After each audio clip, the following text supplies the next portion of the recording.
Lurid allegations against Harvey Weinstein spread like wildfire on Tuesday as A-list actresses Angelina Jolie and Gwyneth Paltrow accused the studio head of harassment, and The New Yorker published an expose with claims he raped 3 women and forced himself on 4 more. Paltrow told the New York Times Weinstein invited her to his suite at the Peninsula Beverly Hills Hotel after casting her in the lead role for Emma and suggested they go to the bedroom for massages. "I was a kid. I was signed up. I was petrified," Paltrow told the Times. Then 22, she confided in her boyfriend Brad Pitt what had happened, and Pitt later confronted Weinstein. According to Paltrow, Weinstein threatened her to keep her quiet. "I thought he was going to fire me," she said of the producer who helped jumpstart her career. Jolie also told the paper she had a bad experience with Harvey Weinstein in my youth. "As a result, I chose never to work with him again and warn others then they did. This behavior towards women in any field, any country is unacceptable." Several other women shared similar experiences in a shocking expose by Ronan Farrow for The New Yorker. Farrow detailed Weinstein's alleged decades-long history of threatening aspiring actresses and employees if they refused his sexual advances. 3 of the women who spoke with Farrow said Weinstein raped them, one of which later refused to speak on the record. 4 more women said they experienced unwanted touching and 4 others said Weinstein masturbated in front of them or exposed himself.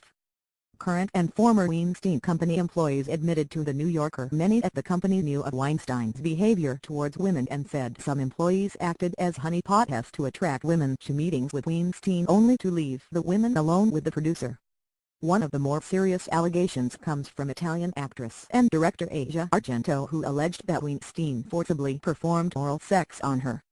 She said she did not come forward earlier out of fear Weinstein would crush her. Another woman, Lucy Evans, alleged Weinstein forced her to perform oral sex on him in 2004.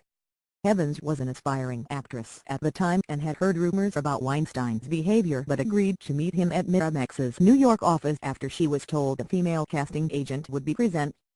However, she said she was left alone with Weinstein despite the building being full of people.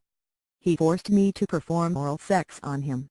I said, over and over, I don't want to do this, stop, don't," she added. "He's a big guy. He overpowered me." Actress Rosanna Arquette revealed she met Weinstein at a hotel in Beverly Hills to pick up a movie script. When she arrived at Weinstein's room, she said he was wearing a white bathrobe and soon asked her to give him a massage. She said she offered to recommend a good masseuse for him, but she claims he then grabbed her hand and placed it on his erect penis. Arquette said rejecting Weinstein's advances hurt her career. "He made things very difficult for me for years," she said. "He's going to be working very hard to track people down and silence people. To hurt people. That's what he does." The Italian model Ambra Battilana Gutierrez didn't talk to The New Yorker, but the magazine recounted her 2015 accusations of sexual assault that led to a controlled phone call with Weinstein set up by the NYPD. Battilana's attorney David Godofsky told Fox News then that it was pretty clear his client had been assaulted by Weinstein. Weinstein's Rex Ali Hofmeister issued a statement to The New Yorker saying, "Any allegations of non-consensual sex are unequivocally denied by Mr. Weinstein." Mr. Weinstein has further confirmed that there were never any acts of retaliation against any women for refusing his advances. Mr. Weinstein obviously can't speak to anonymous allegations, but with respect to any women who have made allegations on the record, Mr. Weinstein believes that all of these relationships were consensual. Mr. Weinstein has begun counseling, has listened to the community and is pursuing the better path. Mr. Weinstein is hoping that, if he makes enough progress, he will be given a second chance. Meanwhile, a statement from the Weinstein Company, issued after his firing, reiterates that the Board of Representatives had no clue about his misconduct.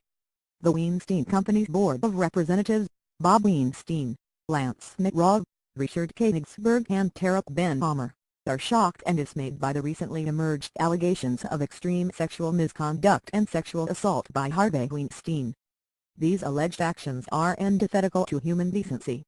These allegations come as an utter surprise to the board. Any suggestion that the board had knowledge